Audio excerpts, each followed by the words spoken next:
Assalamualaikum warahmatullahi wabarakatuh. Saya Nadia Nabila dari Prodi Ekonomi Syariah. Di sini saya akan mereview jurnal tentang pengaruh ekspor dan impor terhadap pertumbuhan ekonomi di Indonesia. Sebelum lanjut nonton video ini, kalian wajib subscribe, like, comment, and share ke seluruh media sosial kalian. Terima kasih. Langsung saja ke latar belakang penelitian.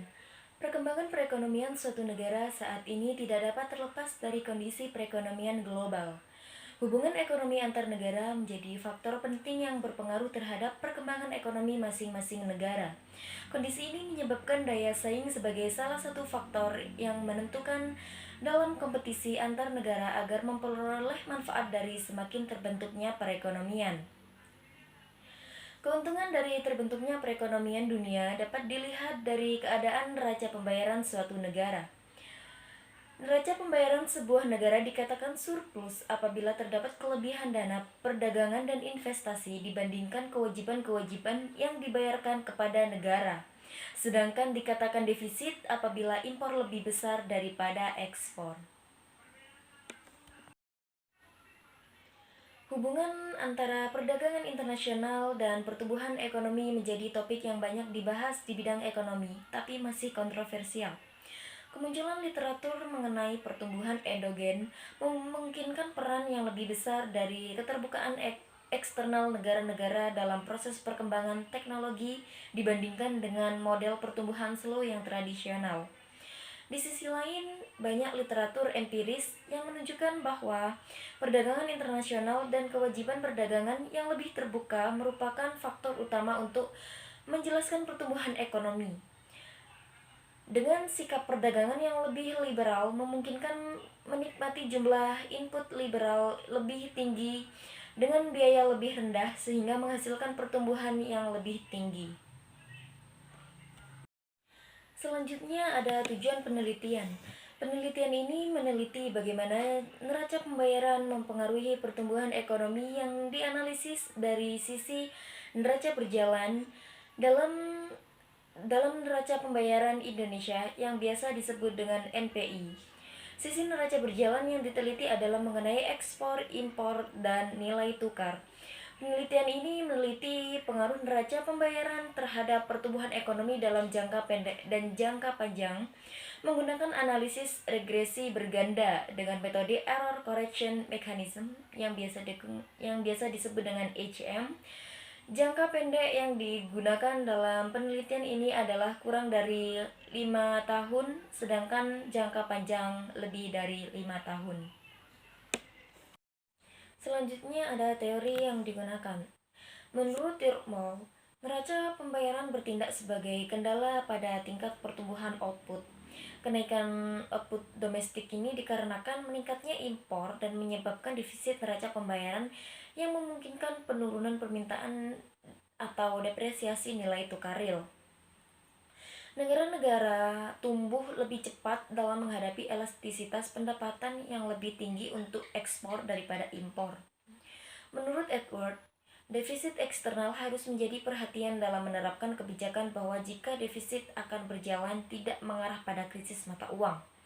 Dengan kata lain, bukan pada seberapa besar defisitnya, tetapi bagaimana negara menjalankan defisit yang tidak berjalan.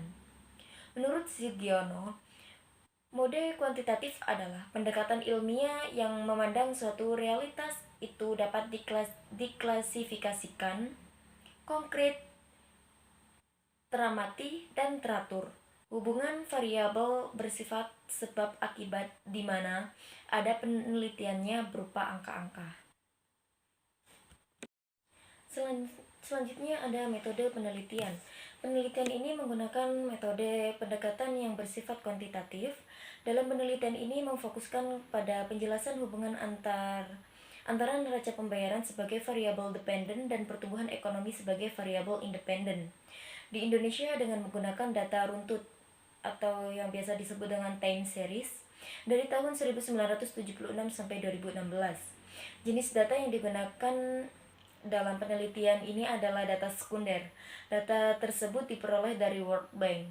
Variabel dependen yang digunakan dalam penelitian ini adalah pertumbuhan ekonomi, sedangkan variabel independen yang digunakan adalah ekspor, impor, dan tingkat kurs.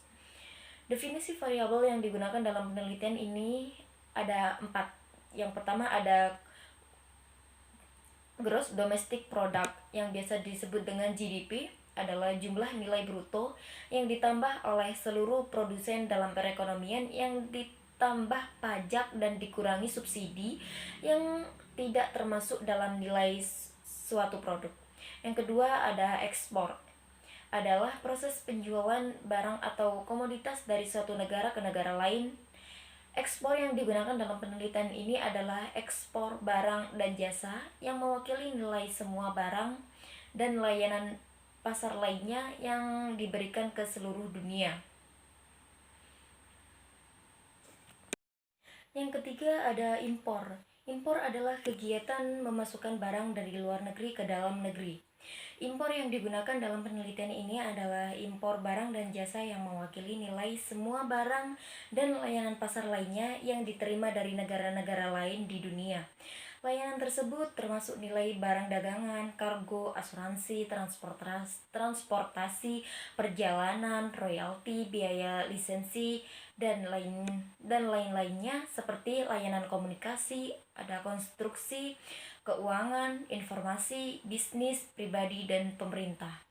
Yang keempat ada kurs, adalah harga dari sebuah mata uang lainnya. Kurs yang digunakan dalam penelitian ini adalah nilai tukar kurs resmi yang mengacu pada nilai tukar yang ditentukan oleh otoritas nasional atau tingkat suku bunga yang ditentukan di pasar bursa yang disetujui secara hukum. Analisis yang digunakan dalam penelitian ini adalah metode analisis deskriptif kuantitatif dengan menggunakan teori-teori dan data-data yang berhubungan dengan penelitian. Selanjutnya ada hasil dari penelitian. Berdasarkan tabel pertama, maka diketahui sebagian besar variabel tidak stasioner pada derajat level. Hanya variabel GDP yang stasioner, sedangkan ekspor, impor, dan kurs tidak stasioner. Yang kedua ada hasil uji akar dari unit augment Dickey-Fuller yang biasa disebut dengan ADF. Tes pada derajat first difference menunjukkan bahwa semua data telah stasioner pada derajatnya sama, yaitu first difference. Yang ketiga berdasarkan uji ADF. Diketahui bahwa residual pada persamaan jangka panjang sudah stasioner pada derajat level karena ADF statistik secara absolut lebih besar daripada critical value baik pada 1%, 5%, maupun 0%, atau dilihat dari probabilitas adalah 0,000. Yang keempat ada berdasarkan tabel yang keempat ini hasil estimasi OLS dengan menggunakan model HM dalam jangka panjang. Hasil regresi tersebut untuk mengetahui hubungan antara variabel dependen dan variabel independen. Variabel dependen yang digunakan adalah tingkat pertumbuhan ekonomi yaitu GDP, sedangkan variabel independen yang digunakan adalah ekspor. Yang digunakan adalah jumlah ekspor, jumlah impor dan kurs rupiah terhadap dolar Amerika. Dan menurut hasil estimasi tabel kelima dapat koefisien variabel ECT yaitu error correction term yang mempunyai makna bahwa perbedaan antara tingkat pertumbuhan dengan nilai keseimbangan akan disesuaikan dalam waktu 1 tahun. Ekspor berpengaruh positif dan signifikan terhadap pertumbuhan ekonomi dalam jangka pendek. Ekspor yang meningkat akan mendorong peningkatan edukasi dalam negeri. Produksi yang mendorong peningkatan produksi dalam negeri. Produksi yang meningkat akan menggerakkan roda perekonomian dalam negeri sehingga pertumbuhan ekonomi meningkat. Impor berpengaruh positif dan signifikan terhadap pertumbuhan ekonomi. Barang dan jasa yang digunakan untuk memenuhi kebutuhan masyarakat dan sebagai bahan baku produksi banyak yang diimpor dari negara lain. Apabila barang dan jasa yang diimpor dari luar negeri meningkat, maka akan mendorong peningkatan kegiatan perekonomian dalam negeri baik produksi, konsumsi, dan distribusi.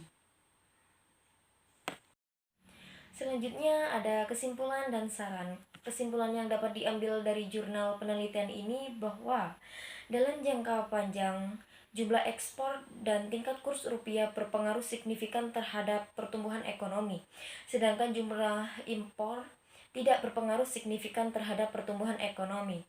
Kenaikan barang impor akan menaikkan barang produksi yang diimpor dari luar negeri sehingga produktivitas dalam negeri semakin menurun yang akan menurunkan pertumbuhan ekonomi dalam negeri. Dua variabel yaitu ekspor dan impor juga sama-sama signifikan. Ekspor pada tingkat signifikan 5% dan impor pada tingkat signifikan 10%. Sedangkan kurs tidak signifikan pada tingkat jangka pendek. Sedang produksi yang meningkat akan menggerakkan roda perekonomian dalam negeri sehingga pertumbuhan ekonomi meningkat. Apabila barang dan jasa yang diimpor dari luar negeri meningkat, maka akan mendorong peningkatan kegiatan perekonomian dalam negeri baik produksi, konsumsi, dan distribusi. Saran saya yaitu pemerintah diharapkan dapat lebih mengendalikan defisit anggaran nasional dengan mengurangi alokasi untuk belanja langsung. Di samping itu perlu adanya beban subsidi energi yang hasilnya dapat digunakan untuk membangun infrastruktur energi alternatif, sehingga secara perlahan akan mengurangi ketergantungan pada impor minyak mentah dan BBM. Berkurangnya impor akan berdampak pada berkurangnya utang luar negeri dalam jangka panjang. Pemerintah juga diharapkan segera mengendalikan defisit transaksi berjalan dengan membatasi masuknya barang-barang impor, baik barang konsumsi maupun barang produksi. Bebas masuknya barang impor akan semakin mendorong keluar valuta asing, sehingga kemampuan negara di dalam melunasi hutang luar negeri akan berkurang. Valuta asing hasil dari ekspor akan lebih baik apabila digunakan untuk melunasi utang luar negeri daripada untuk mengimpor. Pembatasan terhadap masuknya impor akan memberi dorongan bagi pertumbuhan industri bernilai tambah di dalam negeri, sekaligus mendorong kemauan bangsa untuk lebih mandiri. Sekian, terima kasih.